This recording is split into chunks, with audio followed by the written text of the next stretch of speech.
Here's how you set up the Juggernaut I made in my latest video. First, you're going to want a schematic table, empty schematic, and a creative physics staff.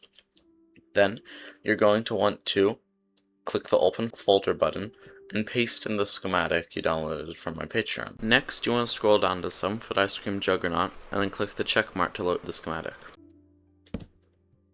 Now, we can get rid of the schematic tables as we no longer need them.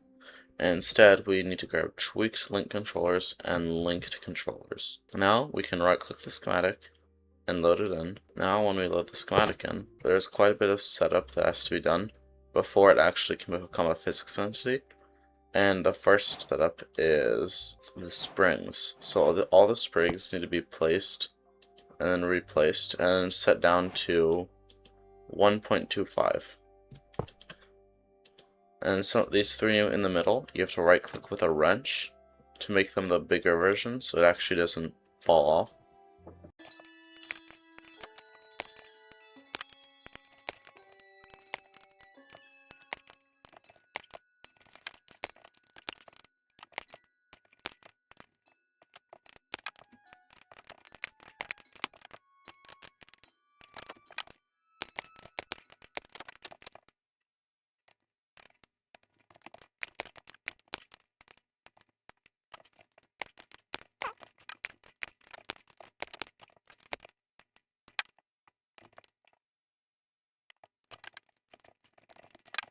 Once you have put in all the springs and set them to 1.25 meters, then the next step is to link all the controllers up, which is a little bit of a painful process.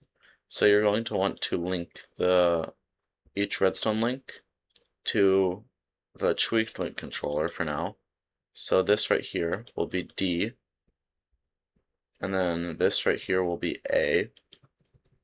So when you press D, all the wheels should turn in this way. They should make it, the front wheels should turn like this, and the back wheels should turn like that, and then vice versa for A. Now, if we go over to the back, there's still a couple things to do, such as grabbing out 2 stacks of coal blocks, because this thing is entirely survival friendly. So it actually uses portable engines for power, and now we're going to want to link this key to W and this key right here to S. So if we go out and press W, it's backwards, so we're going to want to undo that. Alright, now if we press W, it moves only these wheels. It only moves the first wheel because that's the only way it actually will work. It's not, I can't power both wheels. Next, we're going to actually grab a cable, and we're going to go into the front with this cable, because this lever right here controls the speed. So we right click with the cable, we go all the way down here, and all the way down into the end area, and then a right click on this analog transmission, and this essentially speeds it up so it actually can move, because this thing is really big, which means it's really heavy, which means it requires a lot more speed to actually get movement. Next, we're just going to flip this lever on and then off. So after that, the last thing to do is link up the linked controller to the turret. The first link we're going to want to do is the firing link.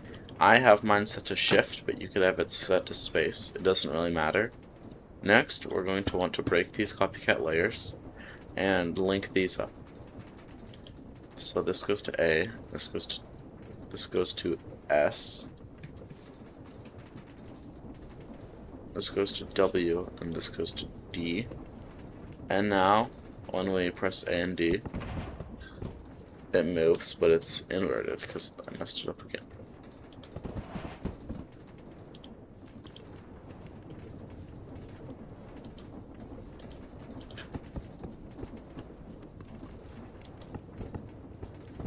Alright, after you have everything linked up, the top one is for the gun's pitch, the bottom is for the turret moving left and right.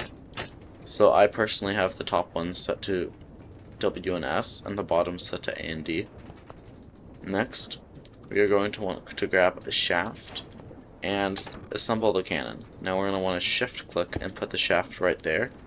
You'll know it's there by the hitbox being inside of the gun. Now, we press W and S, and it moves up and down.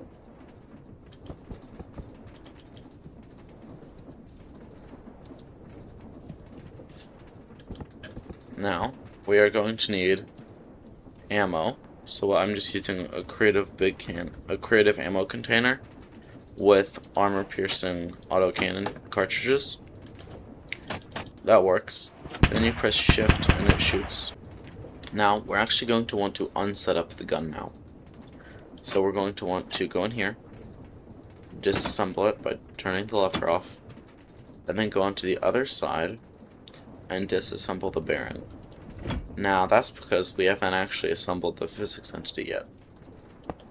So now, we can start assembling it. We drag up, it's already glued, so now the back part is assembled, and then we can just reassemble the gun quickly. So right click the bearing to assemble it, and then we want to re-grab our shaft, which should have dropped as an item. Now we can actually assemble it, put the ammo on, and then shift click there again. Now the gun is reset up and it still works. So that's the gun done in the back compartment. Next, we are going to want to assemble the rest, which is pretty simple, really. There's no real complicated setup after that. And then now what we can do is we can unlock that and then break all these gyros. Actually break almost all the stuff. We don't need the physics assemblers anymore or the backup blocks because it is now loaded in. So if we press W, they'll start moving forward and backwards, and it actually is like a caterpillar.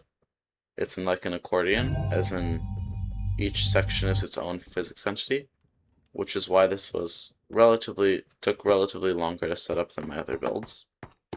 Now, if we go over to the front, you'll see a couple things. The throttle lever, is used as a throttle lever. So, when we right click, let's say we bring it down to 7, this rotation speed controller tells us how fast the engine back there is going. So it's only spinning at 64 RPM, which looks like this. It's very, very slow. So if we set it down to 0, it's spinning at 32, which is even slower. So I've discovered that 13 is the max, otherwise it will exceed the max speed limit and go and just stop. So 13 is the max amount of redstone you can put into the analog transmission at the back. Now, if you want to get out of the front, you can right click these bearings and it opens the side windows, which you can climb out, but you cannot climb back in. Keep that in mind. You could put more ladders here, but then it would actually hit the ground and this thing would not be able to climb stuff. You can fully walk in and through the back because there's copycat steps and copycat panels that allow it, so you actually can step in here whilst it being still able to move, but you actually can step in here and walk through without falling. There also is a door in the back that you can use to get out with a ladder. So that is my Juggernaut build. I hope you enjoyed, and I'll see you in another one.